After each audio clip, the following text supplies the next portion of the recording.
안녕하세요. 저는 눈에 넣어도 안 아플 정도로 사랑스러운 손녀를 키우고 있는 할머니입니다. 제가 평소 여기에 올라오는 다양한 사연을 들으면서 하루를 시작하곤 했는데요.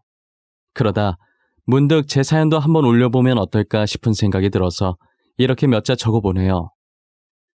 제게는 기억 속에서 여전히 잊혀지지 않고 그렇다고 절대 잊어서는 안 될 사람이 한 명 있었어요. 지금은 제 곁을 떠났지만 언젠간 다시 만날 그날을 기다리며 하루하루 살아가고 있죠. 그 사람은 제게 행복했던 기억들만 선물로 남겨주고 떠난 사람이었어요. 제 가슴속에 박혀있는 사람이 과연 누구인지 지금부터 여러분들께 알려드리려고 합니다. 저는 6살 때 부모님께서 이혼을 하신 후로 쭉 홀아버지 밑에서 자랐었어요. 처음엔 뭣도 모르고 어머니를 따라가려고 했지만 어머니께서는 이미 다른 남자가 있으셨고 심지어 어머니의 뱃속엔 그 남자의 아이가 있어서 저를 데리고 가지 않으셨죠. 아버지는 어머니와 이혼을 한 게 신의 한 수였는지 이혼과 동시에 하고 계시던 사업이 대박이 난 거예요. 그래서 저는 아버지 덕분에 유년 시절을 부족함 없이 하고 싶은 것 하며 잘 보냈던 것 같아요. 중학생이 되었을 때 사춘기 시절 어린 마음에 부모님께서 이혼한 게 창피해서 숨기고 다녔었어요. 혹시나 부모님이 이혼하신 걸 친구들한테 들키게 될까봐 저희 집에 친구도 데리고 오지 않았었죠. 아버지는 제가 어떤 마음이고 어떤 행동을 하시는지 다 알고 계셨지만 모르는 척 해주셨더라고요. 제가 사춘기가 끝난 후에 뒤늦게 그 사실을 알고 죄송한 마음에 얼마나 많이 울었는지 몰라요. 어머니와 이혼하고 믿고 의지할 사람은 저밖에 없었을 텐데 저까지 혼자 남은 아버지를 창피해야 하니 저만 바라보며 살아온 아버지께서 혼자서 얼마나 속상했겠어요. 저희 아버지는 사업을 하셔서 주변에 능력 있고 괜찮은 여자들이 충분히 많았지만 혹여나 제게 상처가 될까 재혼도 하지 않고 홀로 저를 키워오신 분이세요. 그런 아버지의 마음을 늦게나마 알게 되었지만 꼭 제가 받은 사랑을 보답해야겠다는 생각이 들었어요. 저는 제 바람대로 아버지와 성격이 정말 똑 닮은 남편을 데리고 왔어요. 아버지도 남편이 제게 보인 모습과 본인에게 보인 모습을 보고 흔쾌히 사위로 맞으셨죠. 저희가 결혼할 당시 저와 남편은 집안 차이가 조금 많이 났었어요. 남편은 저희 집과 다르게 지극히 평범한 집안이었거든요. 그렇다고 아버지께서 집안 가지고 저희 결혼을 반대하고 그러시는 분이 아니셨어요. 어머니한테 당한 게 있어서 그런지 오직 사람 됨됨이 하나만 보시던 분이셨죠. 다행히도 남편과 시부모님 모두 순하고 좋은 분이셔서 결혼 승낙을 단번에 받아낼 수 있었어요. 남편은 저희 아버지를 복제해 놓은 사람처럼 정말 다정하고 가족밖에 모르는 좋은 사람이었어요. 가족을 위해서라면 어떤 굳은 일이든 마다하지 않고 열심히 했었어요. 아버지께서 고생하는 남편을 보고 힘든 일 하지 말고 자신의 회사로 들어오라고 했었는데 남편은 본인 힘으로 가정을 지키고 싶다고 정중하게 거절했었죠. 아마 남편이 해본 일보다 안 해본 일 찾는 게 더 빠를 정도로 정말 안 해본 일이 없을 거예요. 생활력도 얼마나 강한지 남편이 저보다 살림을 잘하고 돈 관리도 꼼꼼하게 잘하더라고요. 그래서 제가 결혼 전 모은 돈과 회사에서 받은 월급들도 전부 남편에게 믿고 맡겼었어요. 그리고 딸아이가 어려서 한창 키우기 힘들 때도 저보다는 남편이 거의 다 키웠다고 보면 될 거예요. 그 정도로 가정에 충실했고 열심히 살려고 노력하던 사람이었죠. 그러던 중 남편이 돈 봉투를 들고 오더니 저보고 백화점에 가자는 거예요. 여보, 지금 당장 옷 챙겨. 우리 아버님 선물 사러 백화점에 가자. 내일도 나랑 갈 곳 있어. 우리 지금보다 더 큰 집으로 이사 갈 거야. 갑자기 그게 무슨 말이야? 더 큰 집으로 이사 가다니? 그리고 손에 든 돈은 또 뭔데? 당신 혹시 로또 됐어? 로또보다 더 대단한 거야. 나 친구 따라 속는 셈 치고 부동산 투자했었거든? 그런데 우리가 투자했던 게 대박 친 거야 글쎄. 우리 이제 돈방석에 앉는 거지. 당신 이제 일 안 해도 돼. 뭐? 근데 당신 돈이 어디 있어서 투자를 해? 설마 우리가 그동안 모았던 걸로 투자한 거야? 당신 지금은 잘 돼서 다행인데 만약 투자 망해서 돈 날렸으면 어쩔 뻔했어.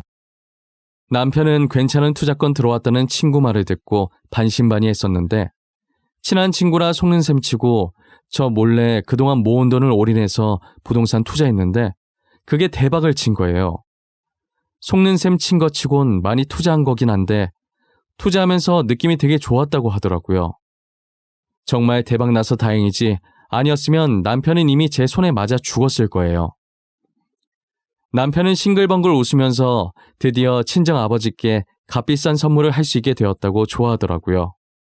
그 모습이 어찌나 순수하고 아이같던지 덩달아 저까지 웃음 짓게 만들었어요. 남편은 시부모님보다 저희 아버지 선물을 먼저 사들고 뿌듯한 표정으로 친정에 방문했어요. 아버지께서는 남편에게 선물을 받으시면서 부동산 투자 위험한 거라고 돈맛 봤다고 또 하려고 하지 말고 처음이자 마지막으로 값진 경험했다는 생각하라고 신신당부하셨어요. 아버지 말이라면 죽는 신용도 하던 남편이라 알겠다고 다시는 안 하겠다고 했죠. 남편은 제게 더 이상 힘들게 일하지 말고 생활비 줄 테니까 집에서 아이 키우면서 쉬라고 하더라고요. 저는 남편 말대로 일을 그만두었고 남편은 돈이 많아졌다고 해서 일을 게을리하지 않았어요. 그리고 주변에서 한순간에 큰돈 만지면 사람이 변하길래 저도 남편이 변할 줄 알고 늘 긴장 상태로 살았는데 남편은 몇 날 며칠이 지나도 평소와 변함이 없더라고요. 오히려 전보다 더 열심히 살고 가정에 충실했어요. 왜 그렇게까지 하냐 했더니 갑자기 가지게 된 돈이 언제 또 갑자기 사라질지 모른다는 생각을 늘 한다고 그래서 모든 일에 게을리하지 않고 열심히 하는 거라고 하더라고요. 남편과 살면 살수록 본받을 점이 한두 개가 아니었어요. 딸이 크면 제 성격보다는 남편 성격을 많이 닮았으면 좋겠다고 생각한 적도 있었죠. 하지만 제가 이 생각을 한 지 불과 3년 만에 남편은 점점 변하기 시작했어요. 정확히 남편이 변하게 된 건 저희 아버지 회사에 적신호가 들어오면서부터인데요. 한때 잘 나가던 저희 아버지 회사도 IMF를 피하지 못했어요. 급격히 경기가 어려워지면서 아버지 회사는 점점 망해갔는데 아버지께서 하락세 타고 있던 초반에 지금 그만두지 않고 계속 회사를 붙잡고 있다간 부도가 날 거라는 걸 예상하셨었나 봐요. 아버지께서는 더 큰 빚이 생기기 전에 일찌감치 손을 떼서 큰 피해는 없었지만 다른 사업을 하던 아버지 친구분은 끝까지 놓지 못해서 결국 집 잃고 가족도 뿔뿔이 흩어지셨더라고요. 아버지는 그동안 큰아버지 통장에 따로 모아놨던 돈을 투자자들에게 전부 돌려드렸고 친정집까지 팔아서 남은 직원들 월급을 챙겨주셨어요. 아버지는 빚을 다 갚고 겨우 몇 푼 정도 남아있는 돈으로 쓰러지기 일보 직전인 집을 구해 들어가셨어요. 궁궐같이 큰 집에 살던 아버지였는데 이렇게 조그만 집에 있는 걸 보니 마음이 너무 안 좋더라고요. 아빠, 너무 걱정하지 마. 김서방이 꼭 아빠 도와줄 거야. 알잖아, 우리 김서방 돈 많은 거. 그러니까 조금만 여기서 버텨줘. 우리가 금방 다시 올게. 알겠지? 딸, 나는 괜찮아. 살면서 이런 집 언제 살아보겠어. 나는 진짜 괜찮으니까 신경 쓰지 마. 아빠 금방 일어설 거야. 우리 딸, 아빠 믿지? 당연히 믿지. 딸인 내가 아니면 누가 우리 아빠를 믿겠어. 나는 언젠간 아빠가 다시 예전처럼 일어날 수 있을 거라고 믿어. 저는 모든 것을 잃고 한없이 초라해진 아버지를 껴안고 펑펑 울었어요. 당시 제가 아버지께 해줄 수 있는 게 아무것도 없어서 하염없이 울기만 했던 것 같아요. 딸 열심히 키운 죄밖에 없는 아버지한테 말년에 이게 무슨 일인가 하늘에 대고 원망도 많이 했었어요. 제 주위에 믿을 만한 사람이라곤 저희 남편밖에 없었죠. 남편이라면 겨우 누울 수 있는 저런 단칸방이 아닌 편하게 발 뻗을 수 있는 원룸 정도는 아버지께 거뜬하게 구해줄 수 있을 것 같았어요. 저는 남편에게 제발 한 번만 우리 아버지를 좀 도와달라고 애원하듯 간절히 요청했지만 남편은 제게 살면서 처음으로 정색을 하며 제 부탁을 완강히 거절하더라고요. 여보, 우리 아빠 한 번만 도와주면 안 될까? 그동안 아빠 혼자서 나 키우느라 많이 힘드셨어. 같이 살면서 내가 모은 돈 있으니까 제발 한 번만 도와줘, 응? 방금 뭐라고 하는 거야? 나보고 장인어른 집을 해달라는 거야? 당신이 그동안 나한테 돈을 주면 얼마나 줬다고 장인어른 집을 해달래? 차라리 벼룩의 간을 빼먹어. 여보, 왜 그래? 당신 이런 사람 아니었잖아. 갑자기 무섭게 왜 그래? 설마 지금까지 우리 아빠 돈 보고 나한테 잘해줬던 거야? 지금 우리 집 망해서 이러는 거냐고. 잘 안 해. 이제라도 알아서 다행이다. 그동안 당신 집안 눈치 본 거 생각하면 아유, 그러니까 당신도 쫓겨나기 싫으면 앞으로는 눈치 챙기면서 살아. 알겠어? 당신이 어떻게 그럴 수 있어? 우리 아빠가 당신을 얼마나 좋아했는지 알잖아. 당신이 제일 잘 알면서 우리한테 어떻게 이럴 수 있냐고. 어따 대고 소리를 질러. 사태 파악이 안 돼? 너도 이 집에서 쫓겨나고 싶나 보지? 내가 지금 너랑 이혼 안 하고 생활비 주는 것만으로도 감사하게 생각하며 살아. 알겠어? 하루아침 사이에 평소 다정하고 저밖에 모르던 남편의 모습은 온데간데 없었어요. 남편이 그동안 저희 집안 돈 때문에 눈치 보고 살았다는 말이 믿겨지지 않았어요. 정말 친아버지처럼 잘 챙겨줬던 남편인데, 저희 아버지 일이라면 자다가도 벌떡 일어나던 남편인데, 아무리 생각해봐도 한순간에 저렇게 돌변한 이유를 도무지 모르겠더라고요. 아버지가 저렇게 된 게 자기 딴에는 속상해서 괜히 저한테 화풀이 하는 거라고 합리화하고 있었거든요. 그래서 시간이 조금 흐르면 다시 예전 모습으로 돌아올 수 있을 줄 알았어요. 하지만 남편은 날이 가면 갈수록 난폭해지기 시작하더라고요. 제게 폭언은 기본이고 이제는 제 화에 못 이겨 집안에 있는 물건을 벽에 던지기 일쑤였죠. 매일 자기 품에 끼고 살 정도로 그렇게 이뻐하던 딸에게는 눈길조차 주지 않더라고요. 딸이 아빠한테 안아달라고 하면 쳐다도 보지 않고 안방으로 들어갔어요. 그리고 저는 이미 남편과 각방을 쓴 지 오래됐고요. 저희 사이가 틀어진 뒤로 남편이 생활비는 제때 주긴 했지만 더러워서 쓰기 싫더라고요. 제 힘으로 생활하고 제 힘으로 아이를 키우고 싶어서 그만뒀었던 일을 다시 시작했어요. 경력 단절이라 회사에는 못 들어갔지만 집 근처 식당에서 일을 할 수 있게 됐어요. 아이는 혹여 제가 없을 때 무슨 일이라도 당할까봐 시어머니께 맡겨놨었죠. 제가 시어머니께 대충 상황을 설명했기에 단번에 아이를 봐주겠다고 하시더라고요. 아이를 데리러 갈 때마다 시어머니께서는 뭔가 할 말이 있는 듯한 표정으로 저를 보셨었지만 저는 시어머니께서 먼저 말을 꺼내시지 않길래 따로 묻거나 하진 않았어요. 그런데 한 번은 똥 마려운 강아지 마냥 안절부절 못하고 저를 쳐다보시더라고요. 어머님, 저한테 할 말이 있으시죠? 얼마 전부터 계속 할 말 있는 것처럼 저 쳐다보시는데 무슨 말이 하고 싶으신 거예요? 저는 괜찮으니까 망설이지 말고 말해보세요. 아가, 우리 아들 때문에 힘들지?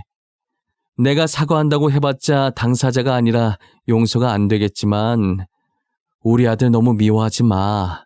정말 불쌍한 애야. 할 수 있는 말이 이것밖에 없어서 정말 미안해. 어머님은 제가 밉지 않으세요? 보통 시어머니들은 아들 욕하는 며느리 싫어하시던데 어머님은 저를 싫어하시긴커녕 항상 같이 화내주시고 안아주시잖아요. 내가 왜 널 미워해? 그냥 불쌍할 뿐이지. 너나 지혁이나. 너도 알잖니? 지혁이 녀석 원래 저런 애 아닌 거. 누구보다 잘 알죠. 그래서 더 답답해요. 남편이 원래 안 그랬던 사람인 거 아니까. 어쩌다 저렇게 변했는지 어머님은 모르시는 거죠? 모르지. 내가 어떻게 알겠어?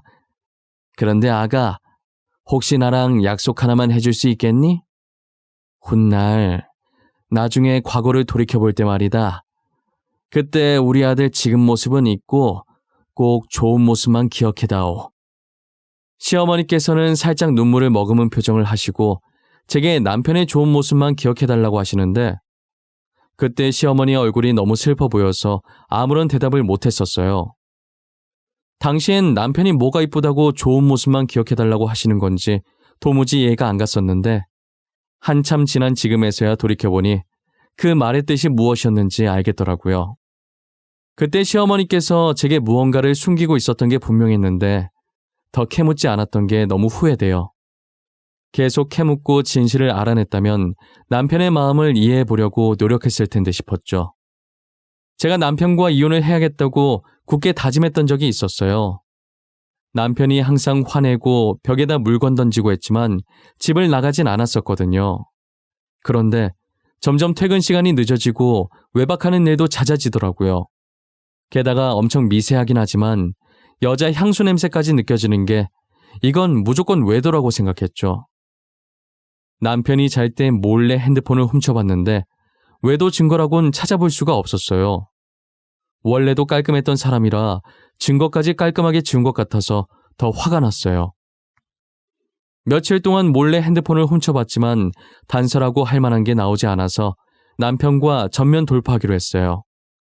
역시나 남편이 퇴근 시간 한참 지나서 집에 들어왔길래 자켓 냄새부터 확인했는데 제가 예상한 대로 저번에 맡았던 향과 같은 여자 향수 냄새가 나더라고요. 이거 뭐야? 자켓에서 왜 향수 냄새가 나? 당신 도대체 뭐하다 오는 길인데? 매일같이 뭐하고 오길래 똑같은 여자 향수 냄새가 옷에 배어있냐고. 알면서 뭘 물어. 남자 옷에 여자 향수 배이는 거 하나밖에 더 있어? 너 밤마다 내 휴대폰 봤잖아. 의심돼서 본 거 아니야? 내가 그동안 모를 줄 알았지? 당신 진짜 뻔뻔하다. 와이프 몰래 바람 펴놓고 뭐가 그렇게 당당한 건데?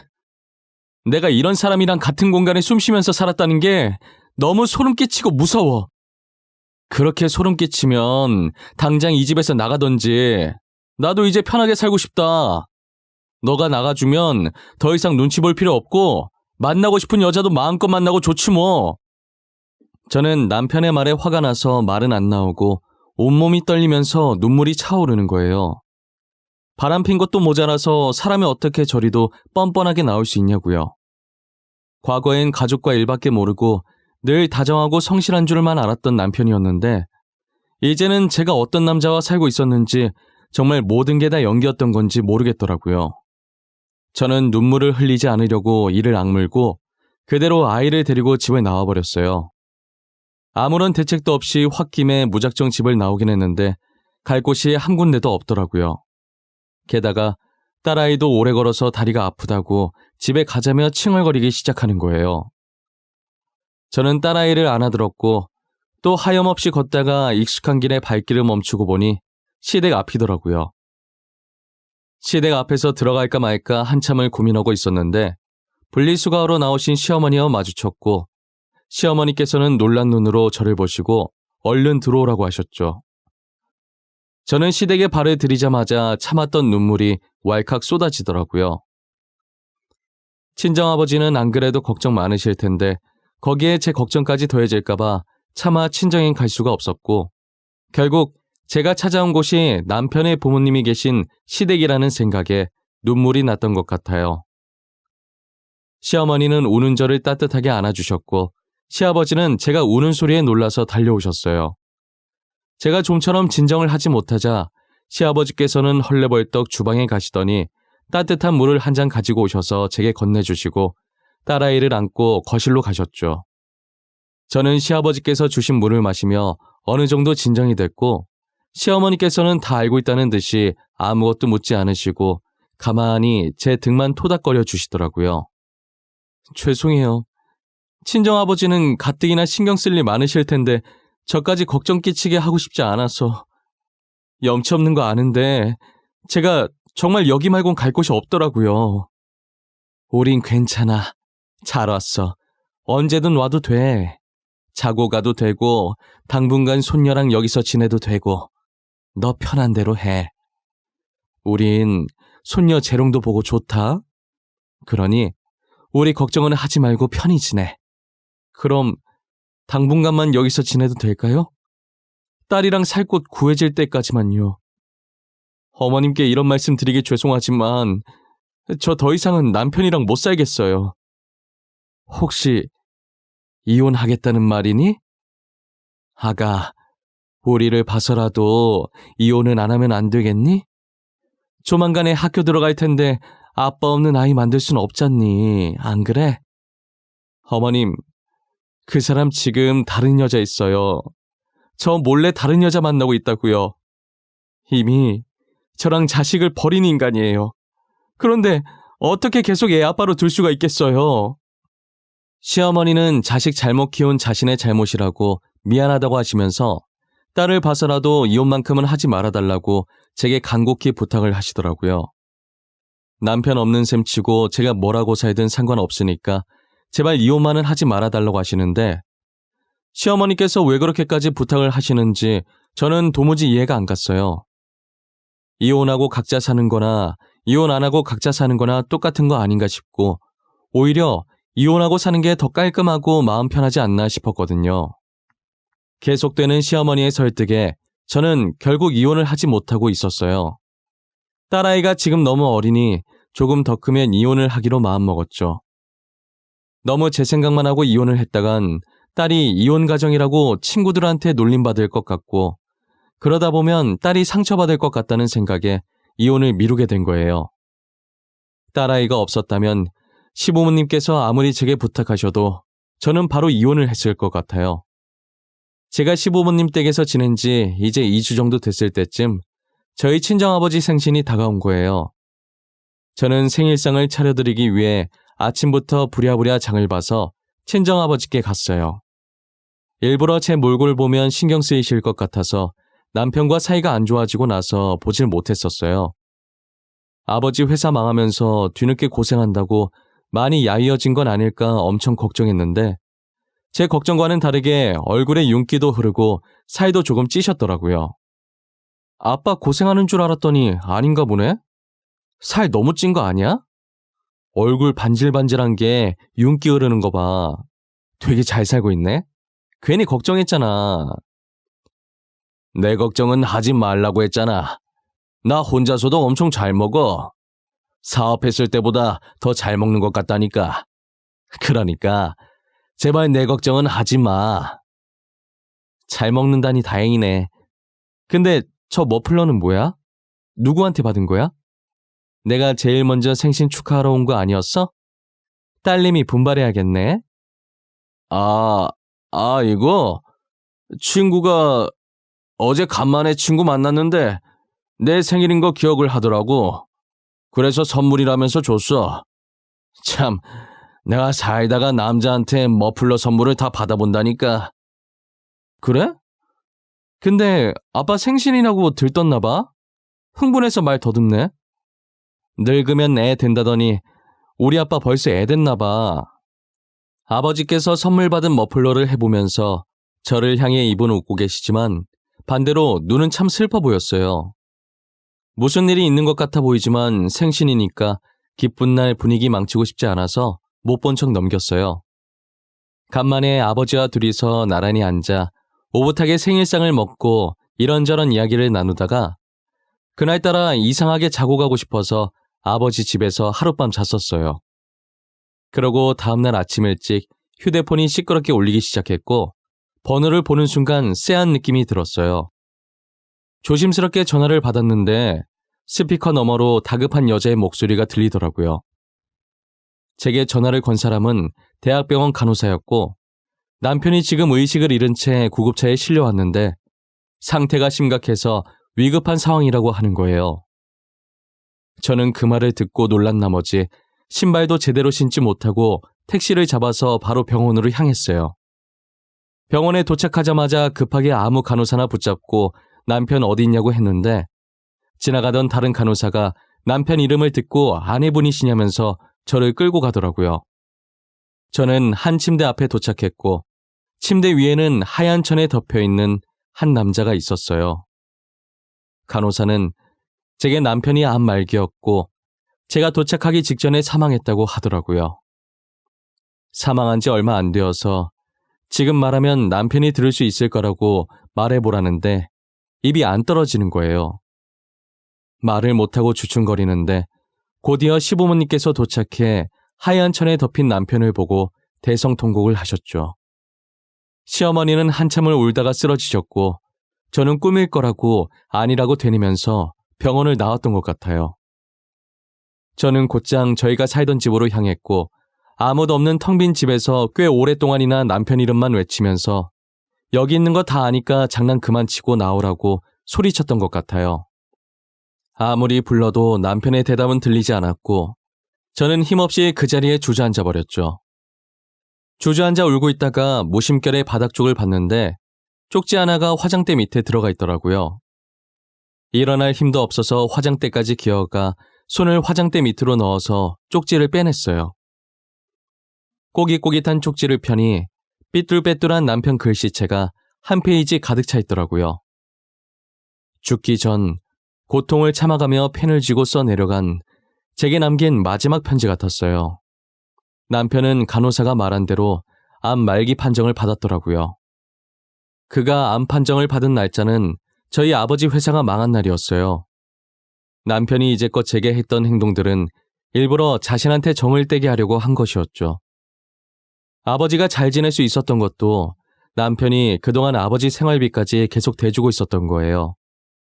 집해지면 자신이 도와준 게 티가 날까봐 생활비라도 보탠 거라고 하더라고요.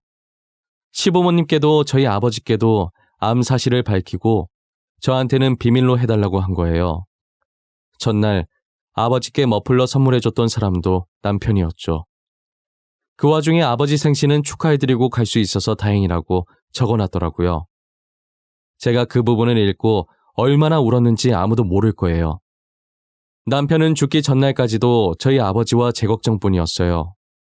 아버지와 제가 자신 때문에 너무 오랫동안 슬퍼하지 않았으면 좋겠다고, 그동안 힘들게 해서 미안하다고, 이렇게라도 해서 자기는 그냥 성질 더럽고 바람이나 피고 다니는 못된 남편으로 기억되고 싶다고요. 편지를 쓰면서 울었던 모양인지 중간중간에 편지지가 동그랗게 젖어 있고 글자도 번져 있더라고요. 저는 남편의 마지막 편지를 다 읽고 숨이 넘어갈 정도로 울었던 것 같아요. 아마 제가 지금까지 살면서 제일 많이 울었던 날이 저 때가 아닐까 싶습니다. 한동안 울다가 남편의 마지막 가는 모습을 봐야겠다는 생각에 정신을 부여잡고 장례식장으로 향했어요. 장례식장에 도착한 제 몰골을 보자 시어머니는 제 손을 꼭 잡으시더라고요. 아가, 그동안 말 못해서 미안하다. 지혁이가 너는 절대 알면 안 된다고 사정을 해서. 말하고 싶었던 순간도 많았지만 우리 아들 마지막 소원이라는데 들어줘야 하지 않겠니? 그래도 말해주셨어야죠. 전 그것도 모르고 남편 얼마나 원망했는데. 어머님도 아시잖아요. 왜 절 이렇게까지 나쁜 사람 만들어요? 왜? 미안하다. 내가 미안해. 지혁이가 너 이럴 줄 알고 그랬던 거야. 네가 이렇게 힘들어할 줄 알고. 우리 지혁이 마음도 생각해줘야지. 응? 아까 간호사가 마지막으로 남편한테 할 말 있으면 하라고 했을 때 사랑했고 고마웠다고, 더 이상 내 걱정하지 말고 편하게 가라고 말할걸. 그거 한마디 못해주고. 저와 시어머니는 서로 부둥켜 안고 장례식장 떠나가라 울었던 것 같아요. 저희 아버지도 제게 다가와서 그동안 말 못해서 미안하다고 하시는데 처음으로 아버지가 미워 보였어요. 아버지는 차라리 자신을 미워하라고, 남편이랑은 좋았던 기억만 생각하라고 하시더라고요. 저는 남편이 남긴 편지를 보는 순간 안 좋았던 기억은 다 잊은 상태였어요. 제 가슴 속엔 남편에 대한 그리움과 미안함과 고마움만 남아 있었죠. 장례식을 끝마치고 남편의 재산을 정리하는데 사망보험금과 재산이 다 제 앞으로 와 있었어요. 남편은 처음이자 마지막으로 부동산 투자를 하고 손 뗀 줄 알았는데 몰래 계속하고 있었던 모양이에요. 재산을 상속받아봤는데 금액이 어마어마하더라고요. 거기다 크진 않지만 위치가 좋아 땅값이 좀 나가는 조그만 건물 하나도 있었어요. 자신이 세상을 떠나면 딸아이를 혼자 키워야 할 저를 위해 열심히 재산을 불려놓고 있었던 거예요. 저는 할머니가 된 지금까지도 남편이 남긴 재산을 1원도 건들지 않고 있어요. 저희가 살았던 집은 팔고 싶지가 않아서 저희 친정아버지가 돌아가실 때까지 함께 살았다가 지금은 딸도 결혼해서 저 혼자 외손녀 봐주면서 살고 있어요. 그리고 조그만 건물의 1층은 저희가 가게를 하나 차려서 딸아이가 클 때까지 제가 운영하다가 지금은 딸아이가 운영하고 있고 2, 3층엔 원룸을 만들어서 월세를 받으며 생활하고 있죠. 저는 아직도 저의 결혼 사진을 침대 옆 협탁에 세워놓고 날마다 사진을 보면서 이야기를 나눠요. 왠지 남편이 제 옆에서 제가 하는 얘기들을 듣고 있을 것만 같거든요. 벌써 20년이 넘게 흘렀는데 여전히 다정하고 성실했던 남편이 생각나서 너무 그립고 보고 싶어요. 훗날 남편과 다시 만나게 되는 날이 오면 잊으라고 했는데 왜 안 잊었냐면서 남편한테 혼날 것 같아요. 그래도 자신을 미워하지 않고 좋은 추억으로만 기억해줬다고 내심 고마워하겠죠? 지금까지 저의 긴 사연을 들어주셔서 감사합니다. 다들 건강하시고 행복한 하루 되시길 바랄게요.